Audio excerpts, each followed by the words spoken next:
ಮೈಸೂರು ಮತ್ತು KRSಗೆ ಸಂಪರ್ಕ ಕಲ್ಪಿಸುವ KRS ರಸ್ತೆ ಅಂತ ಏನು ಈಗ ಕರೀತಾ ಇದ್ದಾರೆ, ಇದರ ಪೂರ್ವನಾಮ ಪ್ರಿನ್ಸಸ್ ರಸ್ತೆ ಅಂತ ಆಗಿದೆ.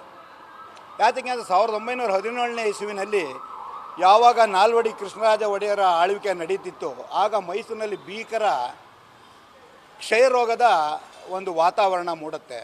ಆ ಕ್ಷಯರೋಗಕ್ಕೆ ಕೃಷ್ಣರಾಜ ಒಡೆಯರವರ ತಂಗಿಯಾದ ರಾಜಕುಮಾರಿ ಕೃಷ್ಣಾಜಮ್ಮಣ್ಣಿಯವರು ಸಹ ತುತ್ತಾಗ್ತಾರೆ. ಆಗ ಅವರಿಗೆ ಅಂತಲೇ ಕಟ್ಟಿದಂಥ ಆಸ್ಪತ್ರೆ PK ಸ್ಯಾನಿಟೋರಿಯಂ ಅಂತ ನಾವು ಇವತ್ತೇನು ಕರಿತೀವಿ, ಊರಿನಿಂದ ಆಚೆ ಇತ್ತು. ಅವಾಗ ಕ್ಷಯರೋಗ ಅಂಟುರೋಗ ಆದ್ದರಿಂದ ಊರಿನಿಂದ ಆಚೆ ಮಾಡಬೇಕು ಅಂತ ಸ್ಯಾನಿಟೋರಿಯಂ ಅಂತ ಕರಿತೀವಿ, ಅದನ್ನು ಆಚೆ ಇಡ್ತು.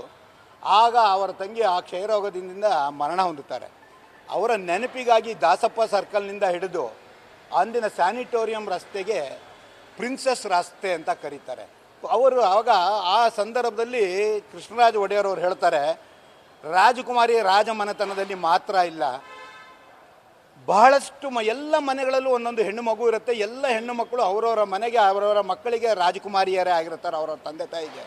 ಹಾಗಾಗಿ ಈ ರಾಜಕುಮಾರಿ ಅನ್ನೋದು ಅರಮನೆಯ ಸಂಪ್ರದಾಯ ಅಲ್ಲ, ಪ್ರತಿ ಮನೆಯ ಹೆಣ್ಣು ಮಗುವು ಸಹ ಒಂದು ರಾಜಕುಮಾರಿ ಅನ್ನೋದಕ್ಕೋಸ್ಕರ ರಾಜಕುಮಾರಿ ಅನ್ನೋ ಒಂದು ಹೆಸರನ್ನ ಒಂದು ಪರ್ಮನೆಂಟಾಗಿ ರಿಮೆಂಬರ್ ಆಗಿರಲಿ ಅನ್ನೋ ಒಂದು ಕಾರಣಕ್ಕೋಸ್ಕರ ಈ ರಸ್ತೆಗೆ ನಾಮಕರಣವನ್ನು ಮಾಡ್ತಾರೆ. ಅವರ ಉದಾತ್ತ ನೀತಿಯನ್ನು ನಾವಿವತ್ತು ಸ್ಮರಣಿಸಬೇಕಾಗಿದೆ. ಮತ್ತು ಸ್ವಾತಂತ್ರ್ಯ ಪೂರ್ವದಲ್ಲಿ ಮತ್ತು ಸ್ವಾತಂತ್ರ್ಯ ನಂತರದಲ್ಲಿ ಮಹಾರಾಜರು ಮಾಡಿದಂಥ ಕೆಲಸಗಳು ಬಹಳಷ್ಟು ನಾವು ಇವತ್ತಿಗೂ ನೆನೆಸ್ಕೋತಾ ಇದ್ದೀವಿ. ಅದು ಮೈಸೂರು ನಗರಕ್ಕೆ ಸೀಮಿತವಾಗಿಲ್ಲ, ಅದು ಬೆಂಗಳೂರು, ಮೈಸೂರಿನ ಸುತ್ತಮುತ್ತ, ಮೈಸೂರಿಗೆ ಈಗಾಗಲೇ ಭಾಳಷ್ಟು ಜನ ಹೇಳಿದಂಗೆ ಕರೆಂಟ್ ತಂದಿರ್ಬೋದು, ಮೈಸೂರು ಅರಮನೆ ಕಟ್ಟಿರ್ಬೋದು, KRS ಡ್ಯಾಮ್ ಕಟ್ಟೋದು, ಇದೆಲ್ಲರಿಗೂ ಎಲ್ಲ ಗೊತ್ತಿರೋವಂಥ ವಿಷಯಗಳಲ್ಲ. ಆದರೆ ನಂತರದ ರಸ್ತೆಯಲ್ಲಿ ನಮ್ಮ ಈ ಮೈಸೂರು ಈ ಪ್ರಿನ್ಸಸ್ ರಸ್ತೆ ವಿಸ್ತೀರ್ಣಗೊಳ್ಳೋದಕ್ಕೆ ಪ್ರಾರಂಭ ಆಗುತ್ತೆ. ವಿಸ್ತೀರ್ಣಗೊಳ್ಳೋದಕ್ಕೆ ಪ್ರಾರಂಭ ಆದಾಗ ಒಂದು 2017ರಲ್ಲೇ ಏನೋ ಇದಕ್ಕೆ ರಸ್ತೆಯನ್ನು ನಾಮಕರಣ ಮಾಡಲಿಕ್ಕೆ ಬರ್ತಾರೆ. ಅದನ್ನು KRS ರಸ್ತೆ ಅಂತ ಕರೆಯೋಕ್ಕೆ ಶುರು. ಯಾಕೆಂದರೆ ಮೈಸೂರು ಬೆಂಗಳೂರು KRS ಮಧ್ಯೆ ಹೆಚ್ಚಿನ ಬಸ್ಸುಗಳು ಮತ್ತು ಯಾತ್ರಿಕರು ಓಡಾಡ್ತಾ ಇದ್ದ KRS ರಸ್ತೆಗೆ ಹೋಗು, KRS ರಸ್ತೆ ಹೋಗು ಅಂತ ಹೇಳ್ತಾರೆ. 1986ನೇ ಇಸ್ವಿನಲ್ಲಿ ನಾನು ಮತ್ತು ನಮ್ಮ ಡಾಕ್ಟರ್ ತಿರುಮಲರಾವ್ ನಮ್ಮ ಏನು ಗ್ರಾಹಕರ ಪರವಾಗಿ ಹೋರಾಟಗಳನ್ನು ನಾವು ರೂಪಿಸಿದ್ವಿ 1986ನೇ ಇಸ್ವಿನಲ್ಲಿ. ಅದಕ್ಕೆ ಅಂತಲೇ ನಾವು ಕರ್ನಾಟಕ ಕನ್ಸ್ಯೂಮರ್ ಫೋರಮ್ ಅಂತ ಒಂದನ್ನು ನಿರ್ಮಾಣ ಮಾಡಿ 86ನೇ ಇಸ್ವಿನಲ್ಲಿ ಮೈಸೂರು ಜಿಲ್ಲಾ ಗ್ರಾಹಕ ಸಂಸ್ಥೆಗಳ ಒಕ್ಕೂಟವನ್ನು ಪ್ರಾರಂಭ ಮಾಡಿ ಡಾಕ್ಟರ್ ತಿರುಮಲರಾವ್ ಅವರ ಅಧ್ಯಕ್ಷರಾಗ್ತಾರೆ, ನಾನು ಅದಕ್ಕೆ ಕಾರ್ಯದರ್ಶಿ ಆಗ್ತೀನಿ. ಅವತ್ತಿನಿಂದಲೂ ಇದ್ರ ಪರವಾಗಿ ಹೋರಾಟ ಮಾಡ್ಕೊಂಬರ್ತೀವಿ. KRS ರಸ್ತೆ ಅದೇ ರೀತಿ KRS ರಸ್ತೆ ಪಕ್ಕದಲ್ಲಿರ್ತಕ್ಕಂಥ ಬೃಂದಾವನ ಬಡಾವಣೆ ಅಂತ ಏನು ಕರಿತೀವಿ, ಬೃಂದಾವನ ರಸ್ತೆ ಗೊತ್ತಾ, ಬೃಂದಾವನ ನಗರ, ಅದು ನಿಜಲಿಂಗಪ್ಪನವ್ರು ಹೆಸರಿಟ್ಟಿದ್ದು ಬೃಂದಾವನ ನಗರ, ಇವರು ಬಂದು ಬೃಂದಾವನ ಬಡಾವಣೆ ಮಾಡಿಬಿಡ್ತಾರೆ. ಆದರೆ ಈಗ ಈ ರಸ್ತೆಗೆ ಹೋರಾಟ ಮಾಡಿದಾಗ 2014ರಲ್ಲಿ KRS ರಸ್ತೆ ಓಪನ್ ಆದಾಗ ಇದು KRS ರಸ್ತೆ ಅಂತ ಕರಿಬೇಡಿ, ಇದಕ್ಕೆ ತನ್ನದೇ ಆದ ಇತಿಹಾಸ ಇದೆ ಅಂತ ಹೇಳ್ಬಿಟ್ಟು ನಾನು ಮತ್ತು ಡಾಕ್ಟರ್ ತಿರುಮಲರಾವ್ ಅವರು ಆರ್ಕಿಯಾಲಜಿ ಡಿಪಾರ್ಟ್ಮೆಂಟ್ಗೆ ಮತ್ತು ನಗರ ಪಾಲಿಕೆಗೆ ಒಂದು ಅರ್ಜಿನ ಸಲ್ಲಿಸ್ತೀವಿ. ಆರ್ಕಿಯಾಲಜಿ ಡಿಪಾರ್ಟ್ಮೆಂಟ್ ಅವರು ಇದು ನಮ್ಮ ವ್ಯಾಪ್ತಿಗೆ ಬರಲ್ಲ, ಇದು ನಗರ ಪಾಲಿಕೆ ತೀರ್ಮಾನ ಮಾಡಬೇಕು ಅಂತ ಹೇಳ್ಬಿಟ್ಟು ನಗರ ಪಾಲಿಕೆಗೆ ಅರ್ಜಿ ಬರೀತಾರೆ. ನಗರ ಪಾಲಿಕೆ ಅಂದಿನ ಸೂಪರ್ಟೆಂಟ್ ಇಂಜಿನಿಯರು ಇದನ್ನು ಕೌನ್ಸಿಲ್ನಲ್ಲಿ ಪ್ರಸ್ತಾವನೆ ಮಾಡ್ತೀವಿ ಅಂತ ಹೇಳ್ತಾರೆ. ಆ್ಯಕ್ಚುಲಿ ಇದನ್ನು KRS ರಸ್ತೆ ಅಂತಲೇ ನಾಮಕರಣ ಆಗಿರೋದಿಲ್ಲ, ವಾಡಿಕೆಯಿಂದ ರಸ್ತೆ ಓಡಾಡ್ತಾ ಇದ್ದರಿಂದ KRS ರಸ್ತೆ ಅಂತ ಆಗ್ತಾ ಇತ್ತೆ ಹೊರತು ಇದರ ಪೂರ್ವ ಹೆಸರು ಪ್ರಿನ್ಸಸ್ ರಸ್ತೆನೇ, ರಾಜಕುಮಾರಿ ರಸ್ತೆ ಅಂತಾನೆ.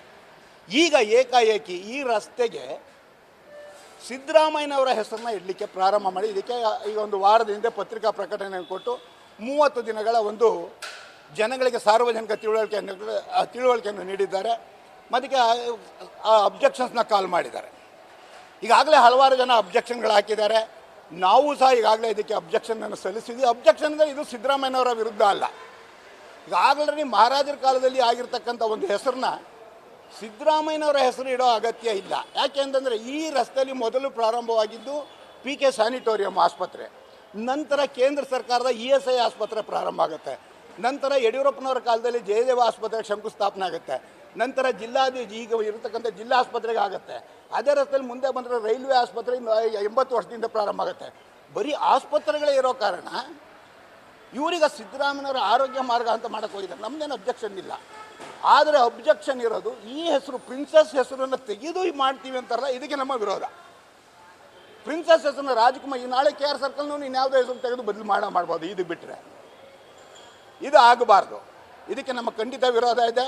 ನಾನು ಹೇಳ್ತೀನಿ, ಮೈಸೂರಿನ ನಾಗರಿಕರು ಯಾರ್ಯಾರು ಇದ್ರ ಬಗ್ಗೆ ಇದೆ ಮೈಸೂರಿನ ಗೌರವಾನ್ವಿತ ಮಹಾರಾಜರ ಕಾಲ ಮಾಡಿದಂಥ ಕಾರ್ಯಗಳ ಬಗ್ಗೆ ಗೌರವಿದೆ.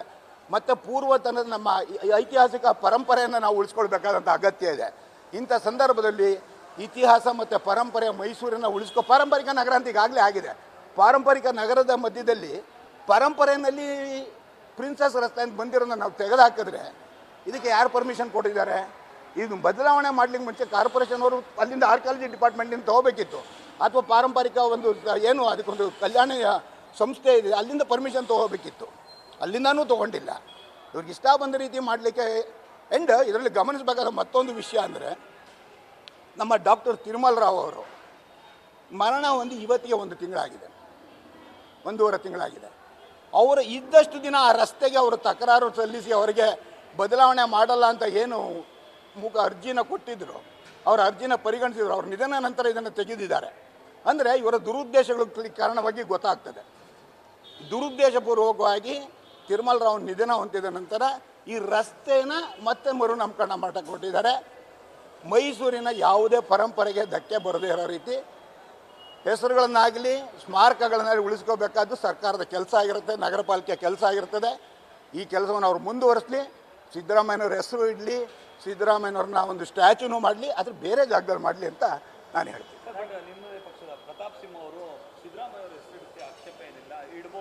ಅದು ನಾನು ಅದೇ ಹೇಳ್ತಿರೋದು, ನಮ್ಮದು ಆಕ್ಷೇಪಣೆ ಇಲ್ಲ, ಬೇರೆ ಜಾಗದಲ್ಲಿ ಇಡಿ ಅಂತ ಹೇಳ್ತಿರೋದು. ಇದಕ್ಕೆ ಇಡಬೇಡಿ ಅಂತ ನಾವು ಹೇಳ್ತಾ ಇರೋದು. ಇಲ್ಲ, ಅದು ಅವ್ರನ್ನ ಕೇಳಿ, ಅವ್ರು ಹೇಳ್ತಾರೆ.